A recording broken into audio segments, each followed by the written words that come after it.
ela realmente tem que valer em tempos de dificuldades, em tempos de tribulações, em tempos de tempestades. Amém, meus amados? É fácil nós termos fé quando tudo vai bem, mas a nossa fé realmente ela é aprovada quando vem as tribulações, quando vem as adversidades, quando vem as necessidades e as dificuldades. É nesse momento que nós seremos provados se realmente nós louvamos a Deus em todo o tempo, ou se nós apenas louvamos a Deus quando tudo está correndo bem em nossas vidas.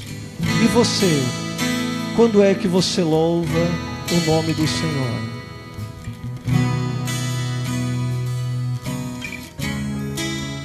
Tudo era tão certo, você estaria aqui, enxugando as lágrimas, salvando meu dia.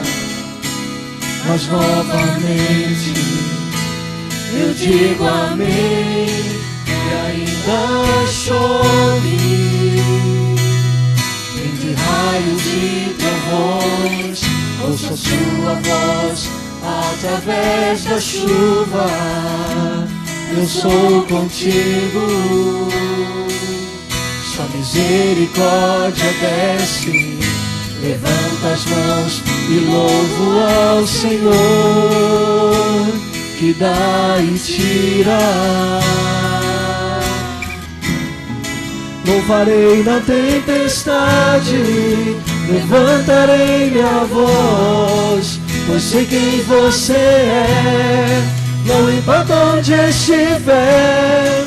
Toda lágrima que cai está em tuas mãos, nunca me abandonou, mesmo em meio à escuridão. Na tempestade louvarei, Senhor. Eu me lembro quando caí em meio ao vento, você ouviu meu choro, em amor me levantou. E agora já sem forças, como continuar, se não posso achá-lo? Entre raios e trovões, ouço a sua voz através da chuva. Eu sou contigo, tua misericórdia desce, levanta as mãos e louvo ao Senhor, que dá e tira. Louvarei na tempestade, levantarei minha voz, pois sei quem você é, não importa onde estiver. Toda lágrima que cai está em tuas mãos, nunca me abandonou, mesmo em meio à escuridão. Na tempestade louvarei, Senhor. Louvarei na tempestade, louvarei na tempestade, levantarei minha voz, pois sei quem você é, não importa onde estiver. Toda lágrima que cai está em tuas mãos, nunca me abandonou, mesmo em meio à escuridão. Na tempestade louvarei, Senhor. Meus olhos veem os montes, onde o socorro está, ele virá de ti, o Criador dos céus e da terra. Meus olhos veem os montes, onde o socorro está, ele virá de ti, o Criador dos céus e da terra.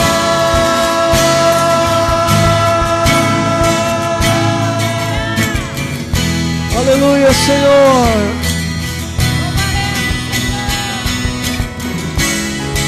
louvarei na tempestade, levantarei minha voz, pois sei quem você é.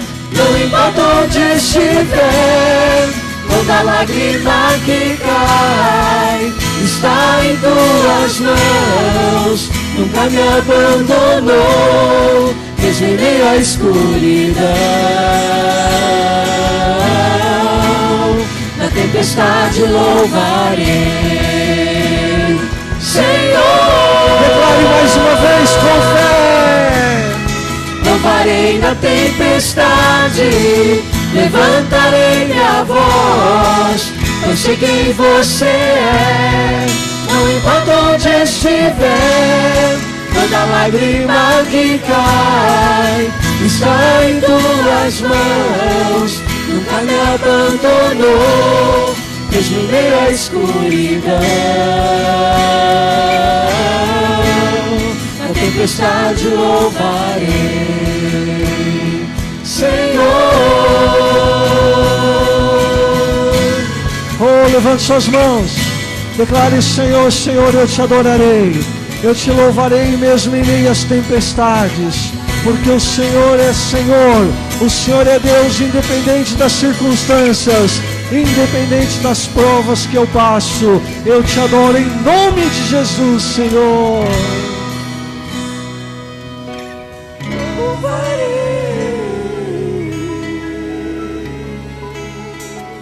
Vamos aplaudir ao Senhor. Aleluia, Senhor.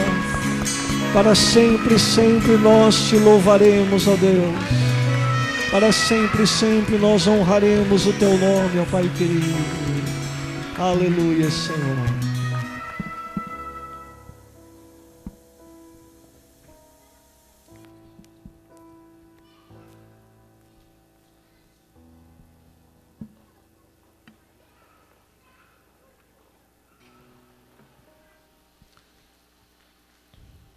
Glória a Deus. A igreja pode se assentar. Vamos abrir nossas Bíblias no livro de Hebreus, capítulo 11.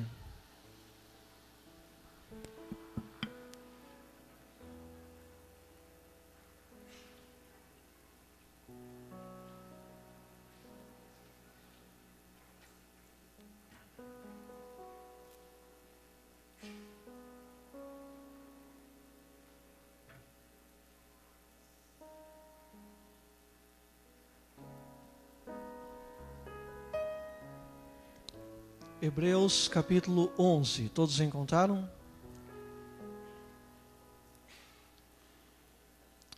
Ora, a fé é a certeza daquilo que esperamos e a prova das coisas que não vemos. Pois foi por meio dela que os antigos receberam bom testemunho.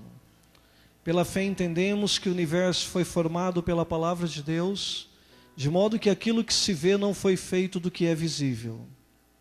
Pela fé, Abel ofereceu a Deus um sacrifício superior ao de Caim.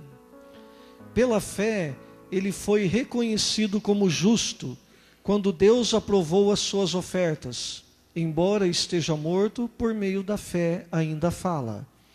Pela fé, Enoque foi arrebatado de modo que não experimentou a morte. E já não foi encontrado porque Deus o havia arrebatado.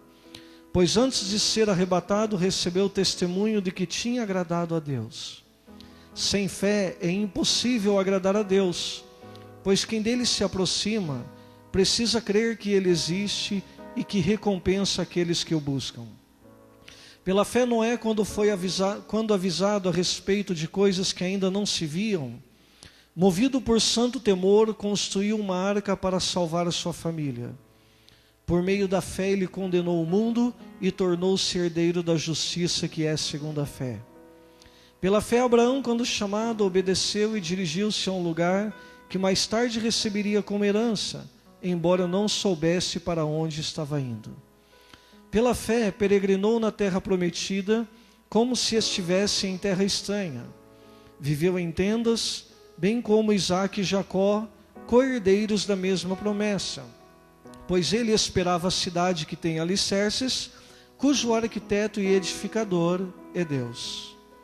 Pela fé, Abraão e também a própria Sara, apesar de estéril e avançada em idade, recebeu o poder para gerar um filho, porque considerou fiel aquele que lhe havia feito a promessa. Assim, daquele homem já sem vitalidade, originaram-se descendentes tão numerosos como as estrelas do céu e tão incontáveis como a areia da praia do mar. Todos esses tiveram pela fé e morreram sem receber o que tinha sido prometido. Viram-no de longe e de longe o saudaram, reconhecendo que eram estrangeiros e peregrinos na terra. Os que assim falam mostram que estão buscando uma pátria. Se estivessem pensando naquela de onde saíram, teriam oportunidade de voltar. Em vez disso, esperavam eles uma pátria melhor, isto é, a pátria celestial. Por essa razão, Deus não se envergonha de ser chamado o Deus deles e lhes preparou uma cidade. Amém, meus amados? Meus queridos, o capítulo 11 de Hebreus, na verdade, ele começa no capítulo anterior, em Hebreus capítulo 10, no versículo 39, que diz assim: nós, porém, não somos dos que retrocedem e são destruídos, mas dos que creem e são salvos. E ele vai terminar o capítulo 11 de Hebreus no capítulo 12, versículos 1 e 2, que diz o seguinte: portanto também nós, uma vez que estamos rodeados por tão grande nuvem de testemunhas, livremos-nos de tudo que nos atrapalha e do pecado que nos envolve, e corramos com perseverança a corrida que nos é proposta, tendo os olhos fitos em Jesus, autor e consumador da nossa fé. Ele, pela alegria que lhe fora proposta, suportou a cruz, desprezando a vergonha, e assentou-se à direita do trono de Deus. Meus amados, nós vemos aqui esse andamento do capítulo 11 de Hebreus. Como eu disse para vocês, começa em Hebreus 10, 39 e vai terminar em Hebreus capítulo 12, versículos 1 e 2, né? E a galeria dos gigantes da fé, pintada pelo autor desconhecido do livro de Hebreus, nos mostra, meus amados, homens e mulheres que tornaram a esperança uma certeza a mover suas vidas. Aqui ele fala de Abel, e Abel é a representação, meus amados, da esperança que o levou a cultuar a Deus sem esperar nada em troca. Também ele fala de Enoque, meus amados, que é a esperança que levou a agradar a Deus por meio de uma vida santa. Também ele fala de Noé, que fala da esperança que o levou a ouvir a voz de Deus e a obedecê-la.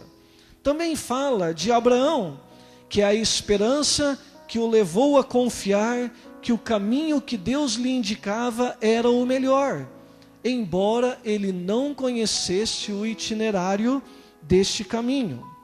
Também fala, meus amados, de Isaac, Jacó e José. A esperança levou Isaac, Jacó e José a confiarem que o plano de Deus seria realizado, embora todas as evidências não o indicassem.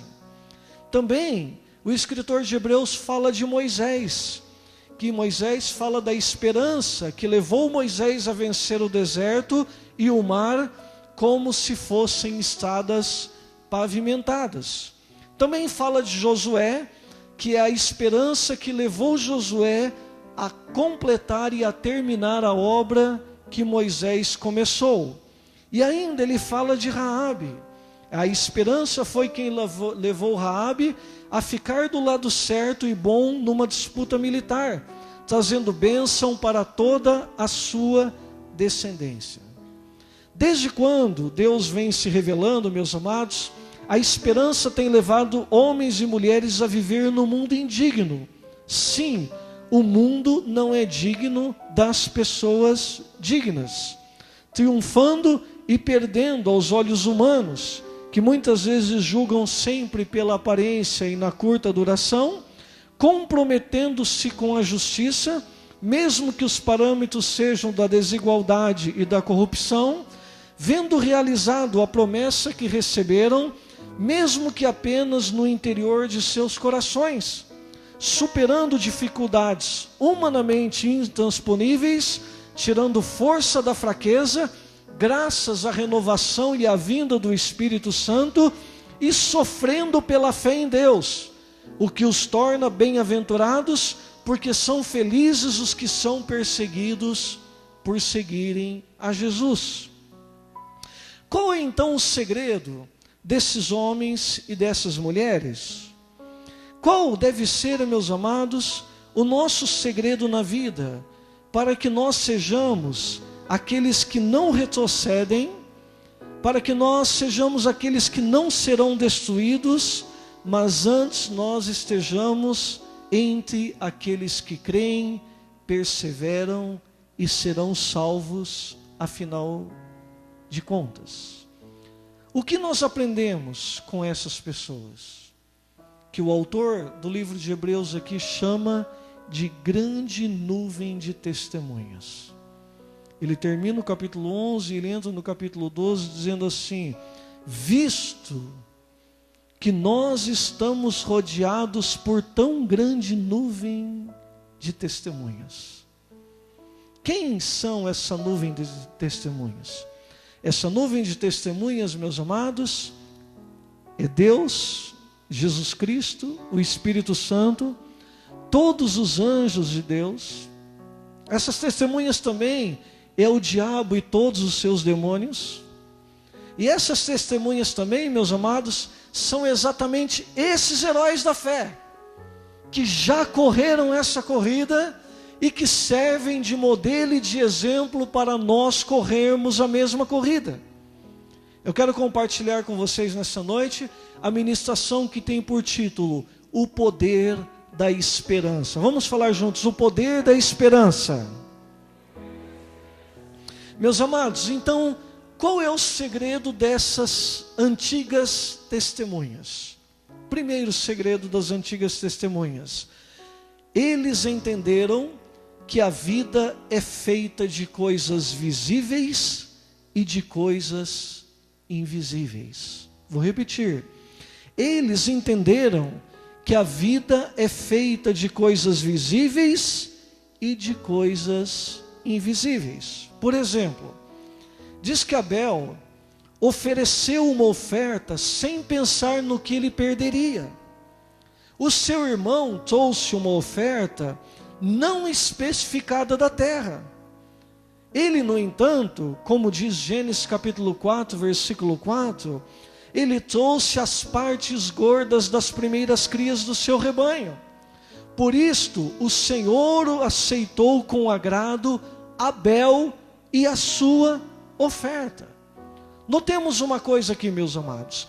Deus gostou da oferta de Abel, mas principalmente Deus gostou de Abel, que via no culto mais que um ritual, mas um relacionamento.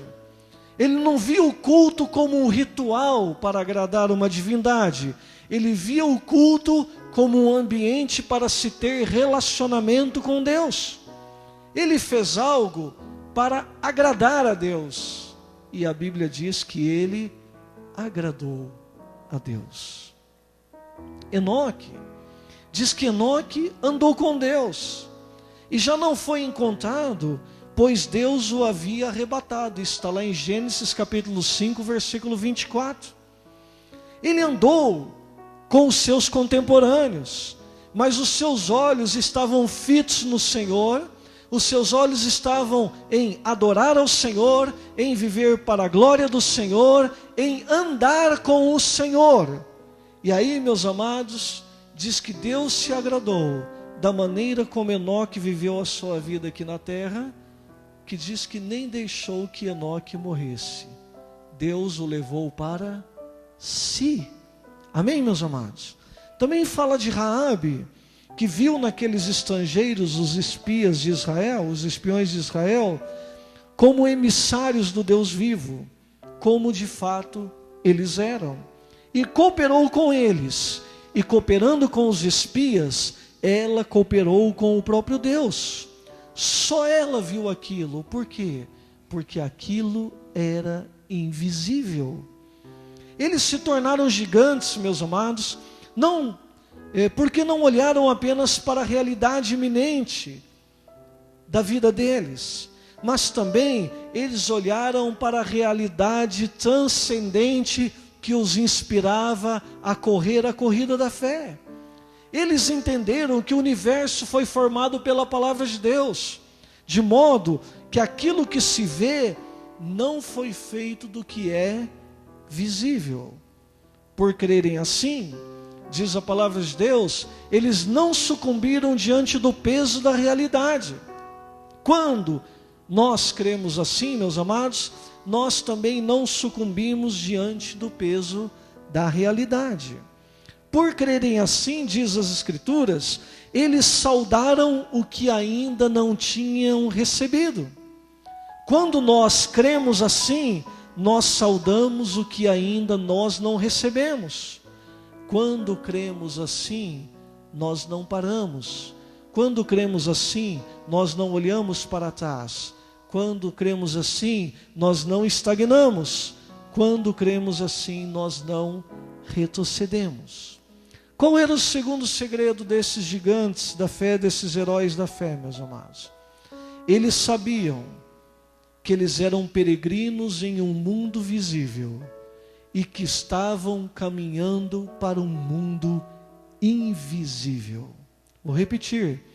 Eles sabiam que eram peregrinos neste mundo visível, mas eles sabiam que estavam caminhando em direção a um mundo invisível. O escritor de Hebreus fala que Abraão deixou a sua terra e a sua parentela. Ele deixou a segurança da sua habitação, realizado o que ele já era. A Bíblia diz que Abraão era um homem muito rico.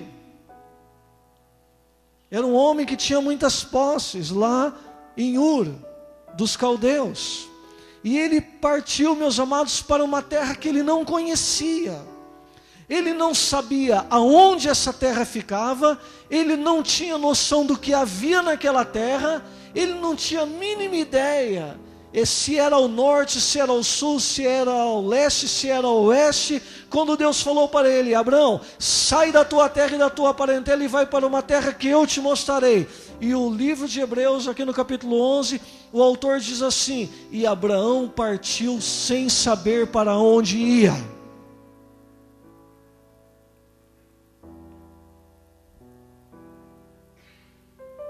José peregrinou por cavernas, por presídios e por palácios, vendo que Deus o encaminhava tanto para um quanto para outro. O mesmo Deus que permitiu que ele caísse em uma cova, foi o Deus que permitiu que ele fosse também para uma prisão. E ele entendeu tudo como a mão de Deus trabalhando na vida dele. Por isto, José nunca se desesperou. Fala para a pessoa que está ao seu lado: José nunca se desesperou.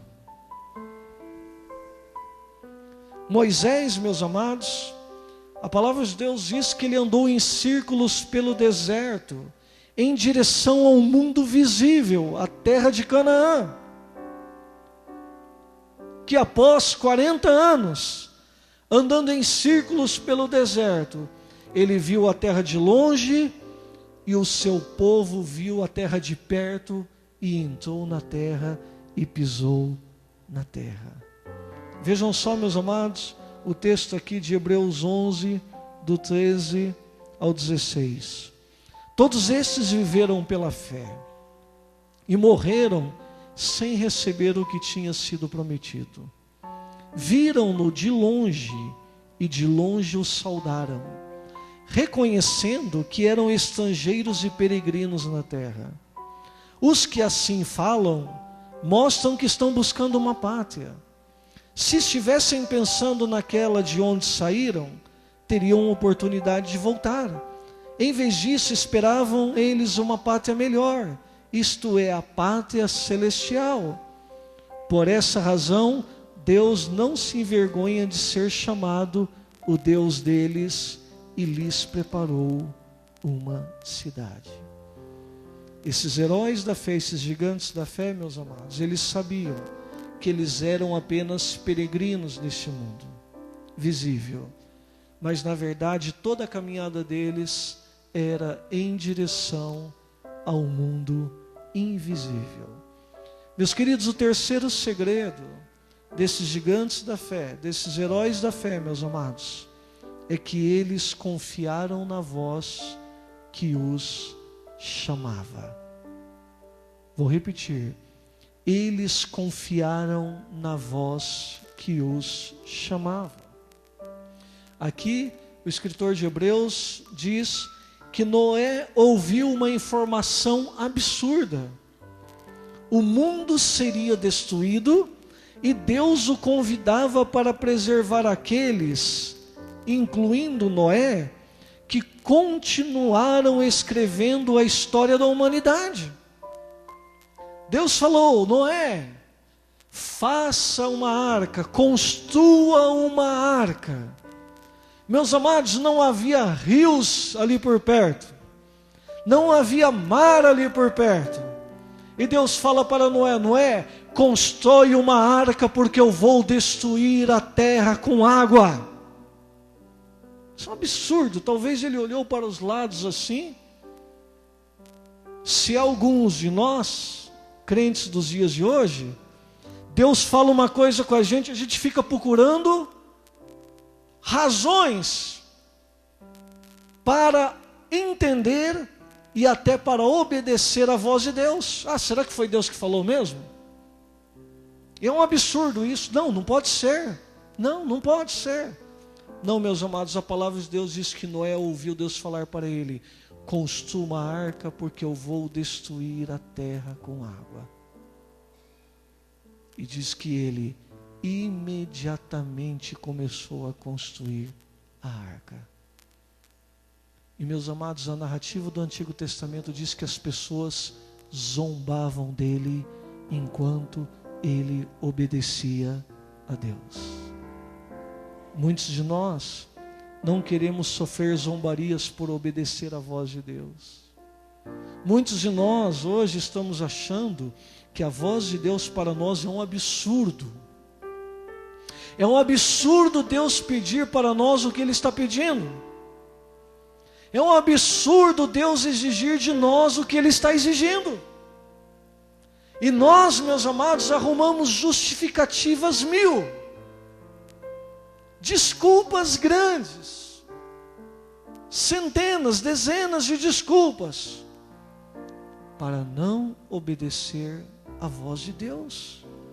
Agora, esses homens e essas mulheres, eles só se tornaram heróis da fé, só se tornaram gigantes da fé. Por quê? Porque eles confiaram na voz que os chamava.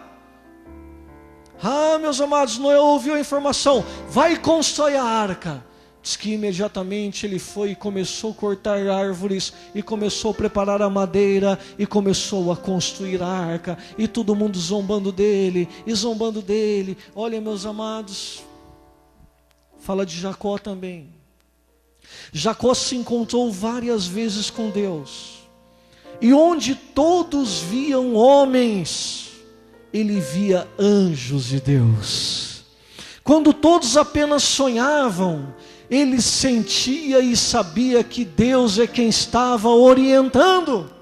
Até que lá em Betel, ele teve aquele encontro com Deus, e ele falou assim: na verdade, esta aqui é a casa de Deus, e é a porta dos céus. E a palavra de Deus diz, meus amados, que Jacó teve uma experiência de ver os anjos de Deus subindo e descendo por aquela escada. Amém, meus amados? E ele deu o nome daquele lugar de Betel, que significa casa de Deus. Amém, meus amados? Por que ele foi um gigante da fé? Porque ele confiou na voz que o chamava. Elias também, o escritor de Hebreus fala de Elias, meus amados, que mesmo quando numa depressão profunda, ele ouviu a voz silenciosa de Deus, dizendo: Elias, vem para fora. E a narrativa lá no livro de 1 Reis, capítulo 19, diz que Elias saiu da caverna e ele ouviu Deus falando com ele: ainda não é o fim. A sua vida não acabou, o seu ministério não acabou. Elias estava pedindo a morte, Elias queria morrer, Elias estava desistindo de tudo, mesmo depois de ter operado vários milagres pelo poder de Deus na nação de Israel. Aí Deus vai lá e fala: Elias, vem para fora. Vai, Elias, tem muita coisa ainda para fazer. Você vai ungir um profeta em seu lugar. Ungiu Eliseu. Você vai ungir o rei da Síria. Você ainda vai fazer muita coisa em meu nome. Amém, meus amados? Por que esses homens se tornaram gigantes da fé? Porque esses homens se tornaram os nossos heróis. Não é porque eles eram transcendentes. Não é porque eles eram especiais. Apenas, meus amados, porque eles entenderam que a vida é feita de coisas visíveis e invisíveis. Eles também sabiam, meus amados, que eles eram peregrinos nesse mundo visível, caminhando em direção ao mundo invisível. E acima de tudo, eles confiaram na voz que os chamava. Noé, Jacó e Elias. Ele ouviu a voz de Deus e saiu para realmente entender qual era o sentido da vida dele. Olha, meus amados, esse foi o segredo que os heróis da fé tiveram para hoje serem chamados, e por todas as gerações até a volta de Cristo eles serão chamados de heróis da fé. Sabe por quê? Porque Deus os chamou assim. Deus falou: essas pessoas peregrinaram nesse mundo, mas o mundo deles era o meu mundo. Eles estavam vindo para o meu mundo. Eles não se prenderam às coisas desta terra. Eles não viveram as suas vidas apenas olhando para o que era visível. Eles não perderam tempo apenas investindo a sua vida em coisas que passam, mas eles investiram as suas vidas nas coisas invisíveis. Eles investiram as suas vidas, meus amados, na caminhada para um mundo invisível. E acima de tudo, eles confiaram em todo o tempo na voz que ia dizendo para eles: sai e vai. Vai e profetiza, vai e abre o mar, vai e derruba as muralhas, vai e faz isso, vai e ressuscita mortos, vai e cura enfermos. Vai, meu servo, para a terra prometida. E a palavra de Deus diz que eles foram. Eles não questionaram, eles obedeceram. Eles não perguntaram para Deus: quanto que eu vou ganhar? Em que casa que eu vou morar? O que o Senhor vai dar para mim? Em qual empresa que eu vou trabalhar? Não, eles falaram: o Senhor está me chamando, eu vou. O Senhor mandou eu construir, eu construo. Amém, meus amados? Esse era o segredo deles. Hoje nós podemos pegar a palavra de Deus e dizer: que homens e que mulheres. Esses são exemplos para serem seguidos. Meus amados, e qual é o nosso segredo?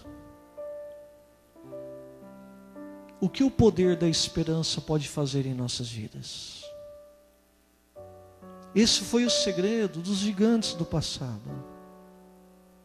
Qual deve ser então o nosso? Em primeiro lugar, como eles, nós devemos crer que há um mundo invisível. Amém? Vamos falar juntos. Devemos crer que há um mundo invisível. Meus amados, o poder da esperança ilumina-nos para enxergar o invisível.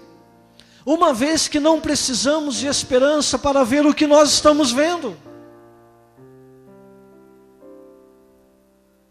Pela simples razão que nós já estamos vendo o invisível, meus amados, e a esperança só tem poder em nossas vidas se nós tivermos esperança naquelas coisas que nós não estamos vendo. Porque é fácil você ter esperança no que você vê. É fácil você ter esperança, meu irmão, em saber que amanhã você vai lá e você vai colocar o cartão seu lá no caixa eletrônico e vai sair lá que você tem um saldo bom na sua conta. Isso não é esperança. Esperança, meu querido, é o dia de amanhã você não ter talvez o seu sustento, o alimento, o que pagar as suas contas, e você crer que existe um mundo invisível que está além desse mundo. Paulo disse: a nossa esperança se limita apenas às coisas desta vida. Nós somos os mais miseráveis de todos os homens. Meus queridos, a esperança bíblica, ela não se assemelha ao otimismo secular, aquele proclamado pelo pensamento positivo segundo o qual dias melhores virão. Não. A esperança cristã é aquela que nos mantém em pé quando nós caminhamos em fé, meus amados. Fé que nos permite antecipar o bem que vem para aqueles que amam a Deus. A esperança espiritual, meus amados, ela revela possibilidades nunca sonhadas. Só quem tem esperança espiritual é que pode ver possibilidades que jamais foram sonhadas pelo homem. Aqui o escritor de Hebreus diz, meus amados, que eles morreram sem ter recebido o que foi prometido para eles. Mas o escritor de Hebreus diz que eles saudaram a promessa. Eles anteciparam isso espiritualmente.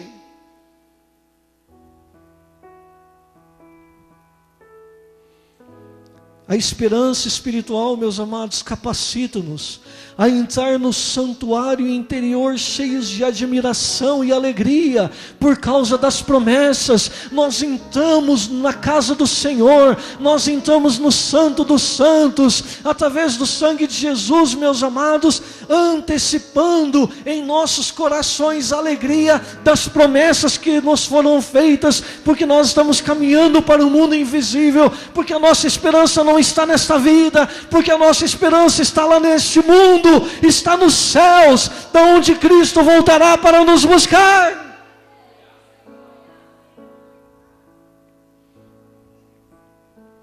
A esperança espiritual, ela é encarnada.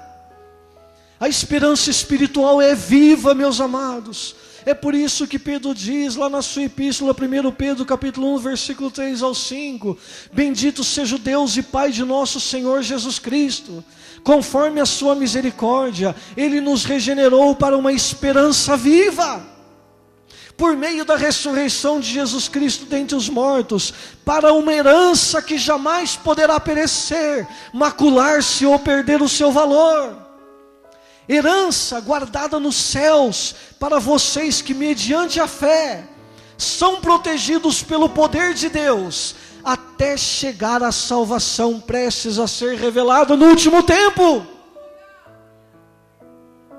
Essa fé nos protege, meus amados, até chegar à nossa redenção final, até nós atravessarmos o rio da vida. Enquanto nós não atravessarmos o rio da vida, enquanto nós não olharmos para Jesus e dizer para Ele: chegamos na nossa terra, essa sim é a nossa terra, o mundo invisível é o nosso lugar, o céu é o nosso lugar. Foi para isso que nós tivemos fé, foi para isso que nós caminhamos, que nós corremos, que nós lutamos, que nós perseveramos. A nossa fé é uma fé viva, a nossa esperança é viva. Amém, meu amado? A esperança cristã vem da misericórdia, vem da graça e do dom da vida por parte do Pai, e não uma esperança humana, uma esperança nas coisas que nós podemos ganhar aqui, nas coisas que nós podemos ter e desfrutar aqui. Não. Não, meus amados. A esperança cristã não significa, meus amados, deixar de ver a realidade. Antes, as dificuldades da vida, elas forjam a nossa esperança. Quanto mais dificuldades, mais esperança. Quanto mais provas, quanto mais tribulações, quanto mais sofrimentos, a esperança viva se torna mais forte. Porque a palavra de Deus diz que os sofrimentos do tempo presente não se comparam com a glória que será revelada em nós. E se eu sei que uma glória será revelada em minha vida, a cada dificuldade, a cada prova, a cada tribulação, a cada sofrimento, a minha esperança aumenta, a minha esperança cresce, porque quanto mais sofrimento, mais glória de Deus sobre minha vida.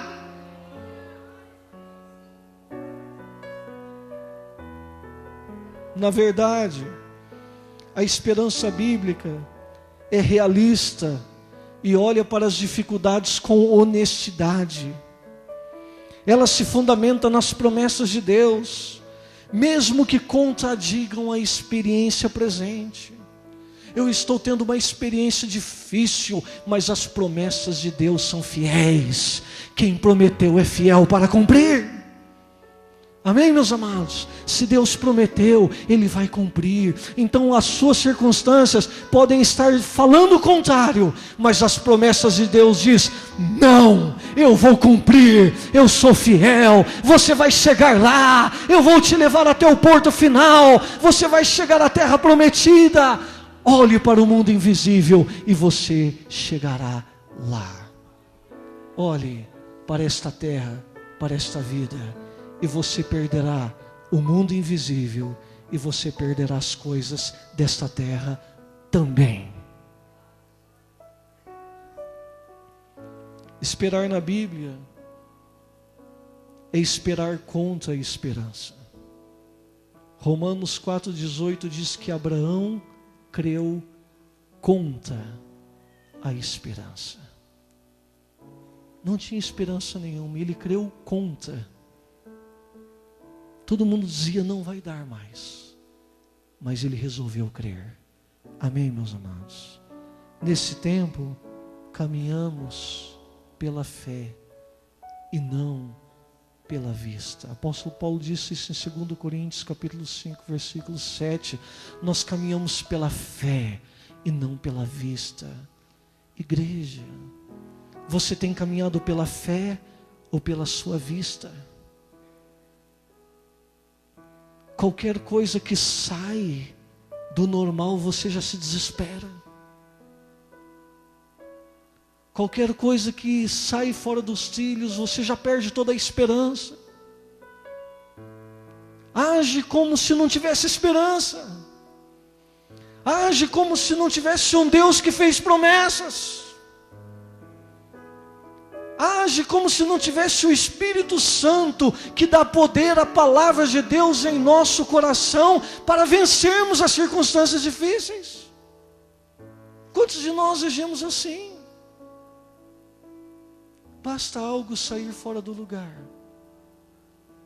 e toda aquela fé que proclamávamos vai para o chão, se perde.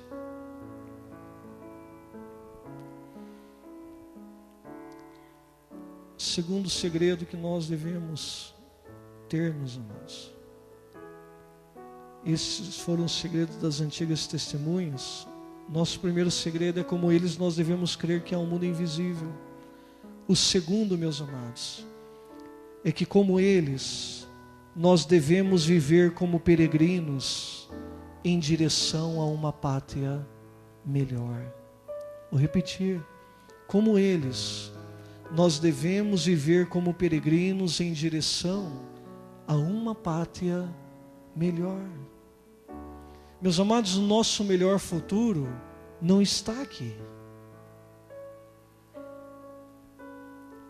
Se você está pensando que o melhor futuro seu está aqui, você está perdido. Você sinceramente acha que nessa vida você vai ter futuro melhor do que com Deus? Aprendamos com as testemunhas. Olha o que diz no versículo 16: esperavam uma pátria melhor, isto é, a pátria celestial. Olha só que coisa linda. Por essa razão, qual é a razão? Que eles esperavam uma pátria melhor. Por essa razão, Deus não se envergonha de ser chamado o Deus deles. Olha só a coisa tremenda. E diz que Deus não só não se envergonhou deles, como preparou uma cidade para eles. Vocês estão olhando para o quê? Para a cidade invisível. Meus amados, olha só que testemunho. Deus inspira um escritor de Hebreus a escrever o seguinte: escreve para todas as gerações que eu não me envergonho dessas pessoas. Você pensou? Meus amados, fazem 2000 anos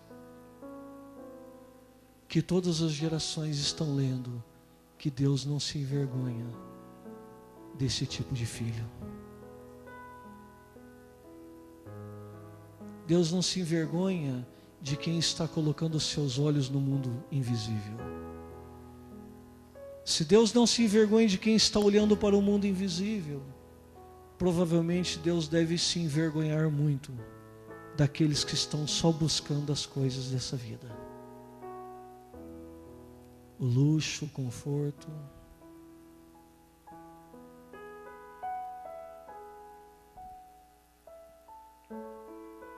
Meus amados, a esperança, ela é futurística.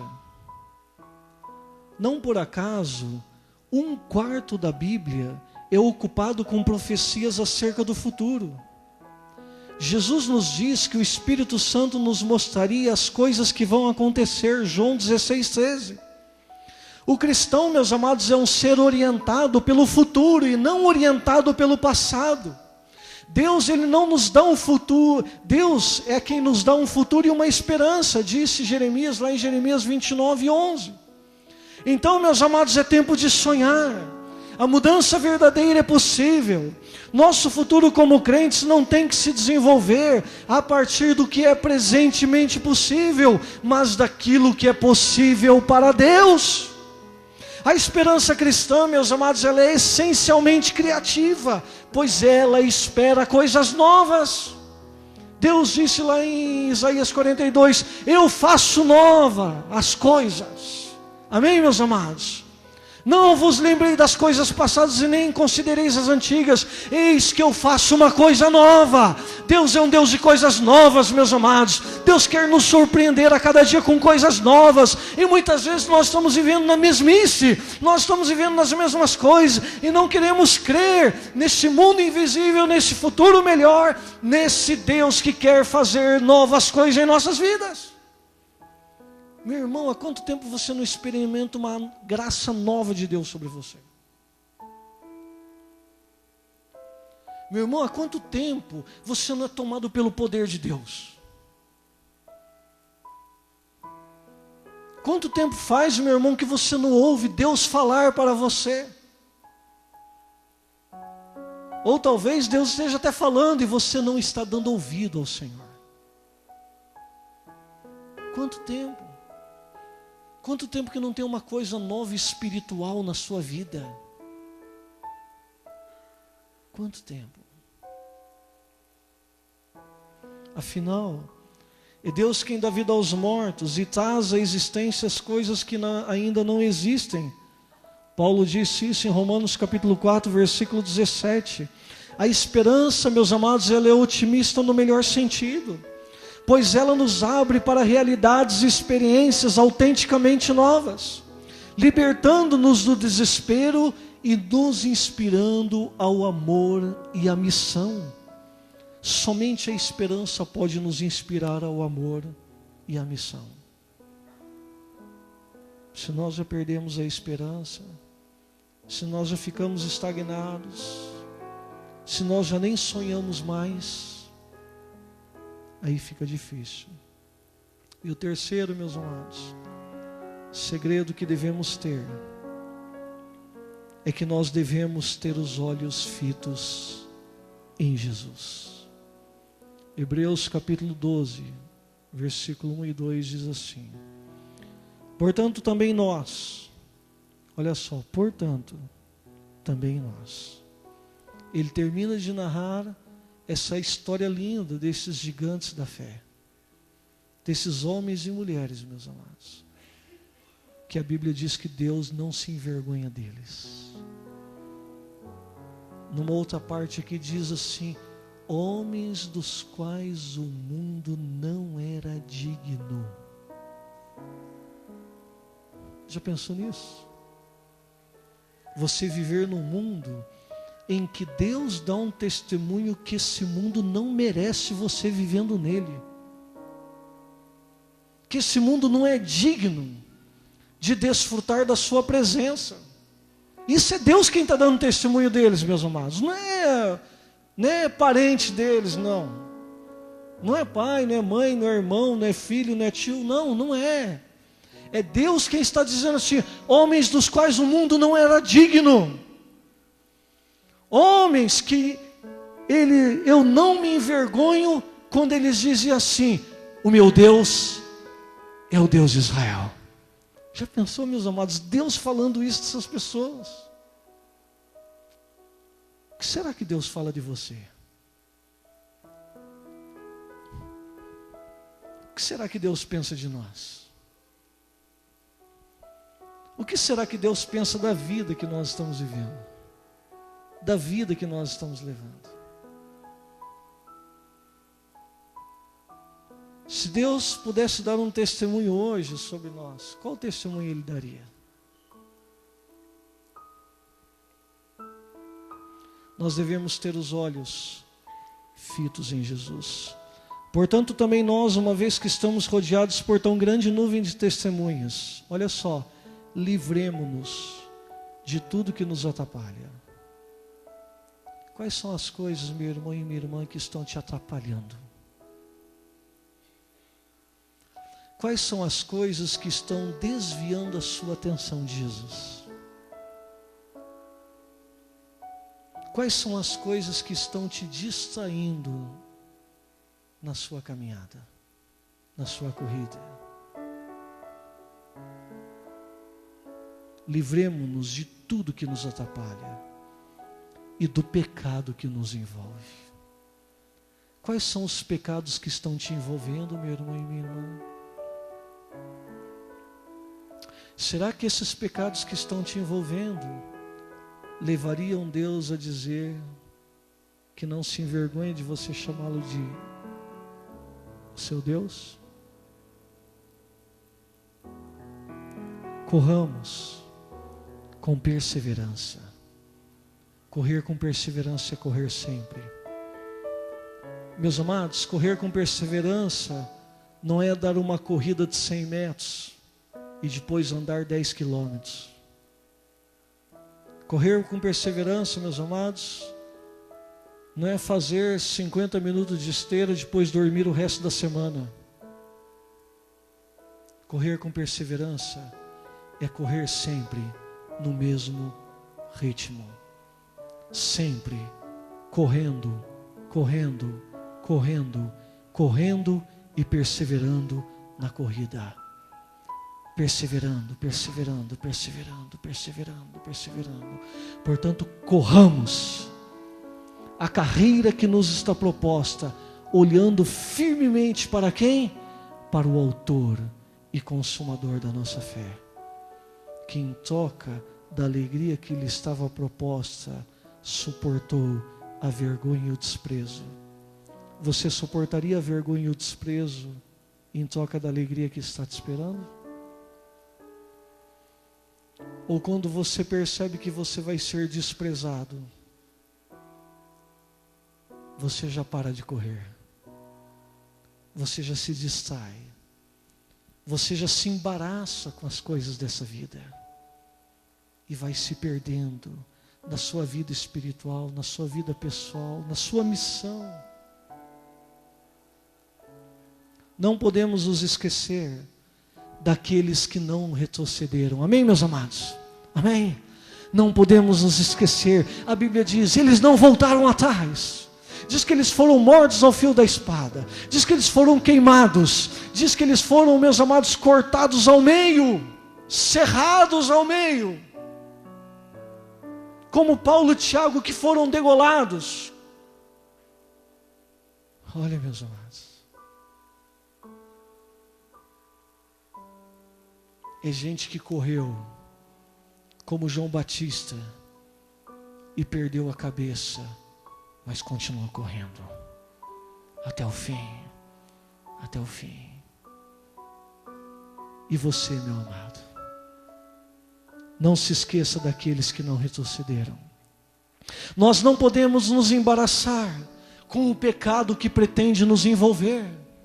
Meu irmão, cuidado com os pecados. Salomão diz lá em Cantares capítulo 2, versículo 10: apanhai-me as raposas, as rapozinhas que devastam o meu vinhedo, porque as vinhas estão em flor. Meu irmão e minha irmã, o que destrói uma vinha não são os grandes incêndios, o que destrói a vinha são as pequenas rapozinhas. Sabe o que isso significa, meu amado irmão? Significa que o que destrói a sua vida espiritual, a sua vida emocional, a sua vida moral, o que destrói a sua vocação, o seu ministério, o que destrói a sua família, não são os grandes pecados, são os pequenos pecados. São as pequenas concessões.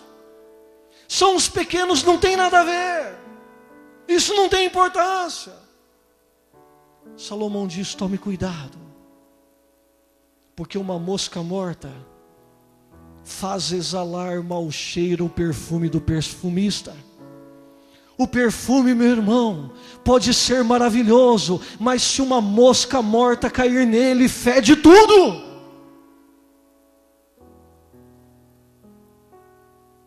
Nós não podemos nos embaraçar com o pecado que pretende nos envolver. Nós também não podemos ficar parados. Nós não podemos ficar olhando a banda passar, olhando as coisas acontecerem. Ah, não vou ficar aqui mesmo, cuidando das minhas coisas.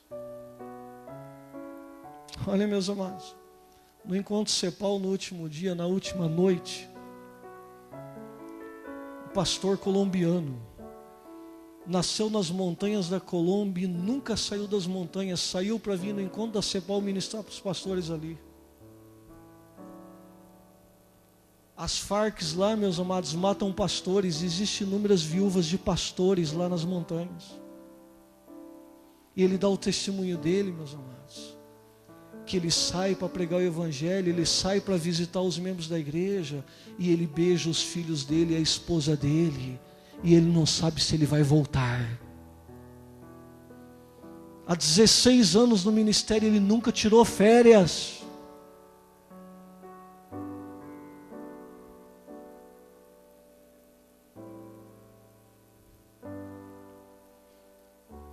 Eu abaixei a minha cabeça envergonhado naquela noite.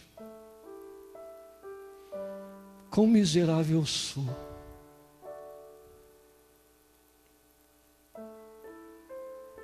Quão mesquinho eu sou no reino de Deus.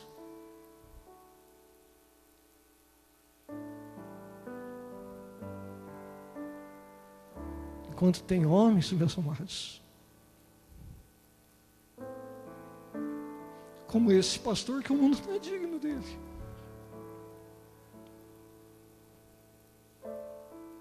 Fiquei olhando aquele homem dando testemunho, eu falei, Deus, que é isso?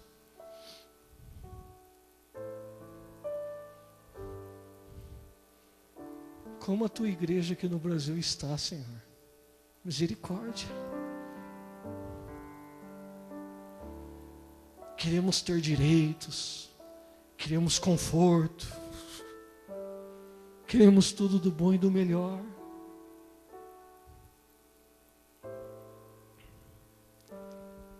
Aquele homem nunca parou.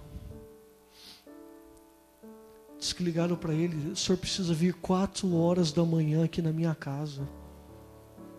6:30 da manhã ele acorda, coloca uma roupa, neve e tudo, e ele sai para visitar uma ovelha 4 horas da manhã. Não sabendo se no meio do caminho vai encontrar bandidos que vão matá-lo, que vão acabar com a vida dele. Meus amados, falaram para ele parar de pregar. Ele foi lá falar com a esposa dele. Sabe o que a esposa dele falou para ele? Eu prefiro um pastor que ama a Deus morto. Prefiro ficar viúva de um homem que ama e honra a Deus do que continuar com um esposo covarde. Olha, meus amados, aqueles pastores e líderes ali, não sei como ouviram isso, não sei como receberam isso. É lamentável a gente ouvir assim: puxa, que palavra maravilhosa hoje à noite, né?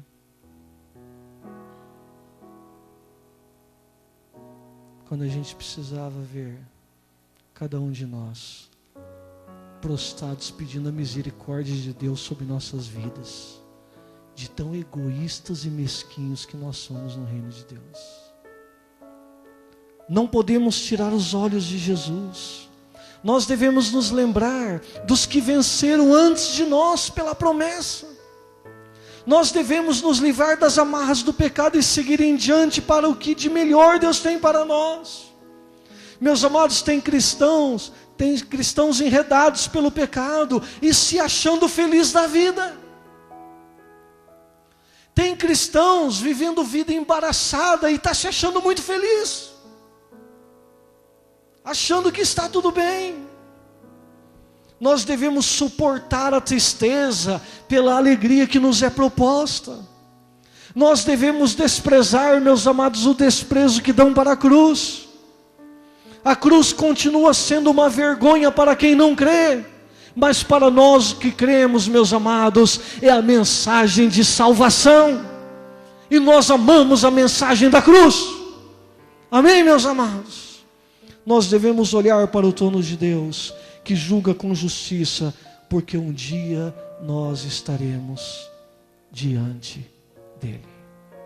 Vamos fechar nossos olhos.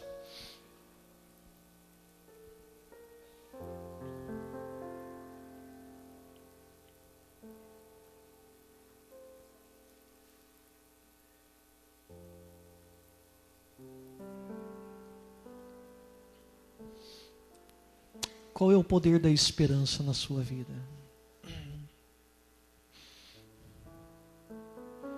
Como que nós podemos, à semelhança dos gigantes da fé, dos heróis da fé, vencermos pelo poder da esperança?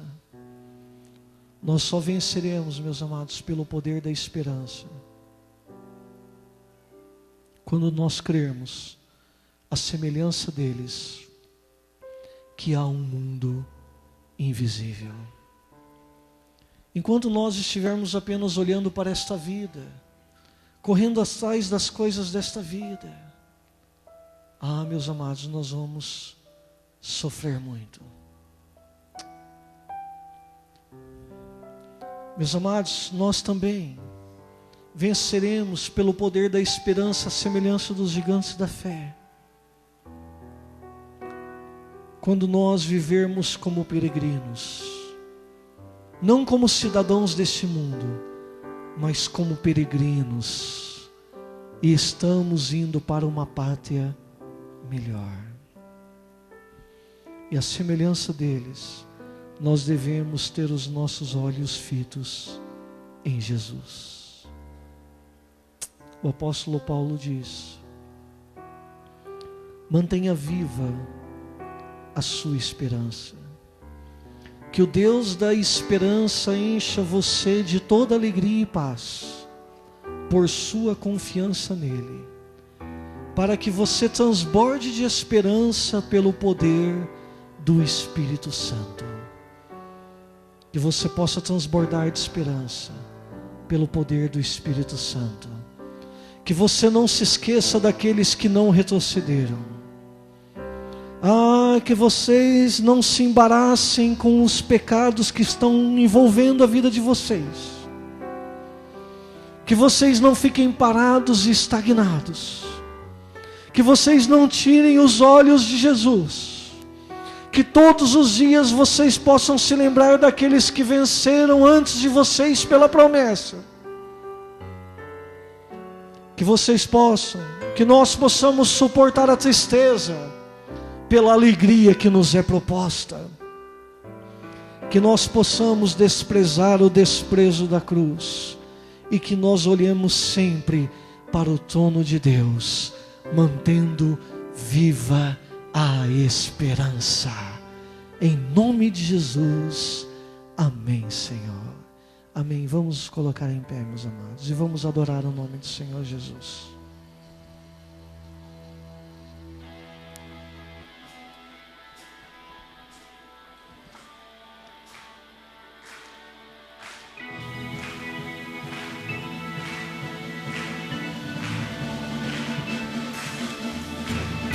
Aleluia.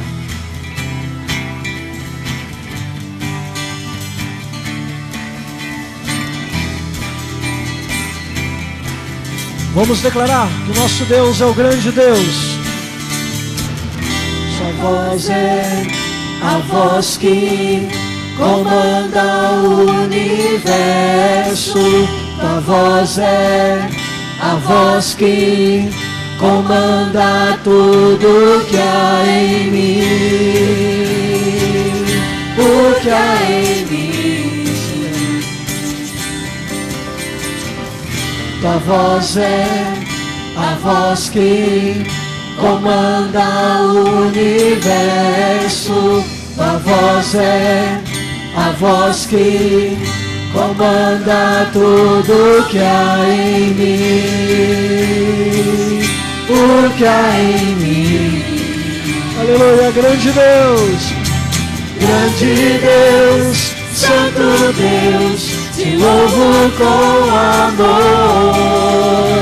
Grande Deus, Santo Deus, maravilhoso és tu. Em tua glória, o mistério do teu amor por mim. Aleluia.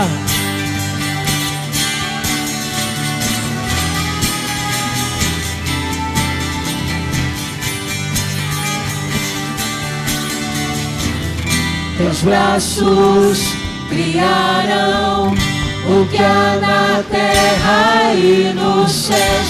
Teus braços me abraçam, seguro estou em tuas mãos, em tuas mãos. Vamos declarar mais uma vez. Teus braços criaram o que há na terra e nos céus. Teus braços me abraçam, seguro estou em tuas mãos, em tuas mãos. Grande Deus, Santo Deus, te louvo com amor. Grande Deus, Santo Deus, maravilhoso és tu. Em tua glória, o mistério do teu amor por mim. Aleluias. Todos aqueles que têm Deus como seu grande Deus, que têm viva a sua fé e esperança no Senhor, dê um brado de júbilo ao Senhor.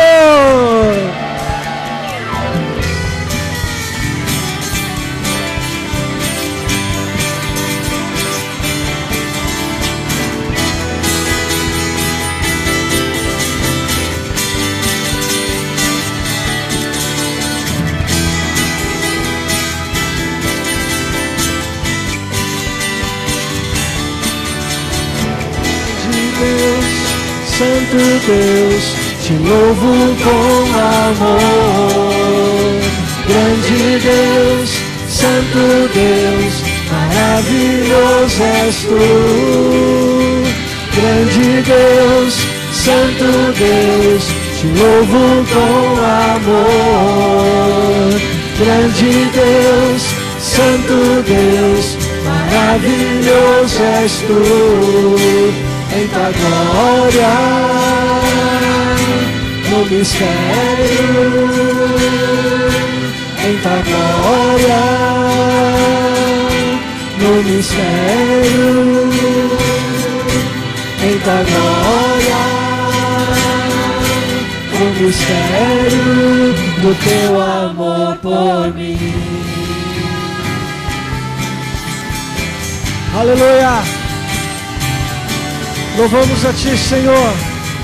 O Senhor é o nosso grande Deus. O Senhor mantém viva a nossa esperança, a nossa fé no Senhor, porque o Senhor é poderoso para cumprir todas as suas promessas em nós, Senhor. E nós cremos que Tu és fiel. Aleluia, Senhor.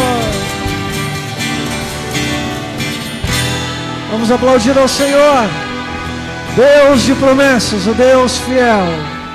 Aleluias. Feche seus olhos, levante suas mãos. Que o Senhor Deus vos abençoe e vos guarde. Que o Senhor Deus faça resplandecer o seu rosto sobre ti. Que o Senhor Deus tenha misericórdia de ti e derrame em seu coração uma esperança viva. Que o Senhor Deus sobre ti levante o rosto e te abençoe e te dê a paz. Deus, Santo Deus, te louvo com amor. Grande Deus, Santo Deus, maravilhoso és tu. Grande Deus, Santo Deus, te louvo com amor. Grande Deus, Santo Deus, maravilhoso és tu. Em tua glória, o mistério. Em tua glória,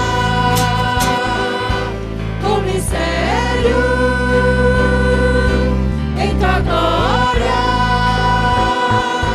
o mistério do teu amor por mim.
O que será que Deus viu em mim?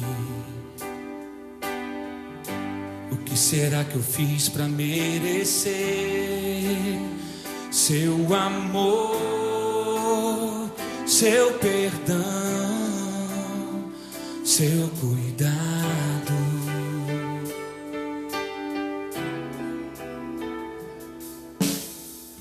Se Ele me conhece como ninguém mais,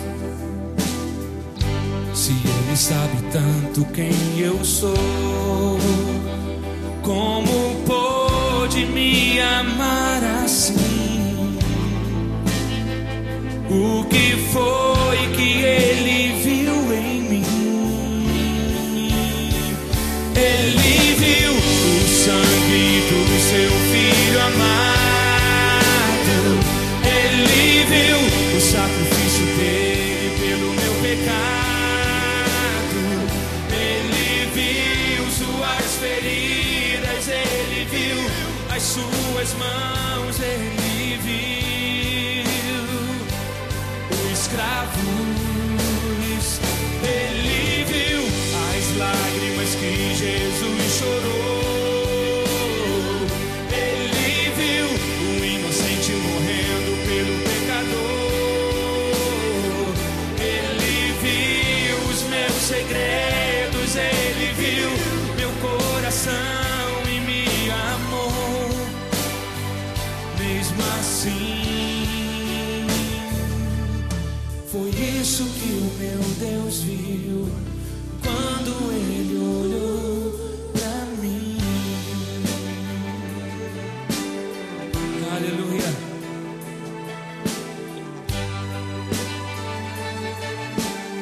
Se ele me conhece, se ele me conhece como ninguém mais,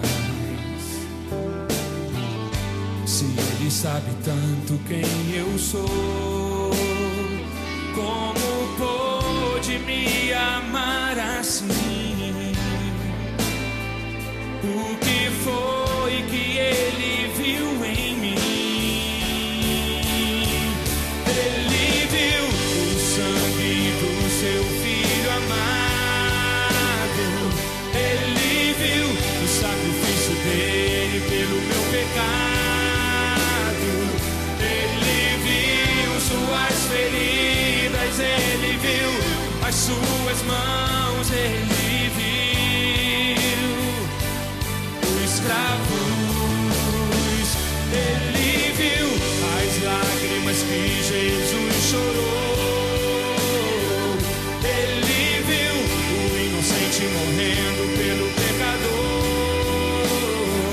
ele viu os meus segredos, ele viu meu coração e me amou. Mesmo assim, foi isso que o meu Deus viu quando ele olhou pra mim. Oh, aleluia. Quando Deus olhou pra mim, quando Deus olhou pra mim, ele viu Jesus, ele viu a cruz. Quando Deus olhou pra mim, ele viu Jesus, ele viu a cruz. Quando Deus olhou pra mim, quando Deus olhou pra mim, ele viu Jesus, ele viu a cruz. Quando Deus olhou pra mim, ele viu Jesus, ele viu a cruz, ele viu o sangue do seu filho amado, ele viu o sacrifício dele pelo meu pecado, ele viu suas feridas, ele viu as suas mãos, ele viu os cravos, ele viu as lágrimas que Jesus chorou, ele viu o inocente morrendo pelo pecador, ele viu os meus segredos, ele viu meu coração e me amou. Mesmo assim, foi isso que o meu Deus viu quando ele olhou pra mim.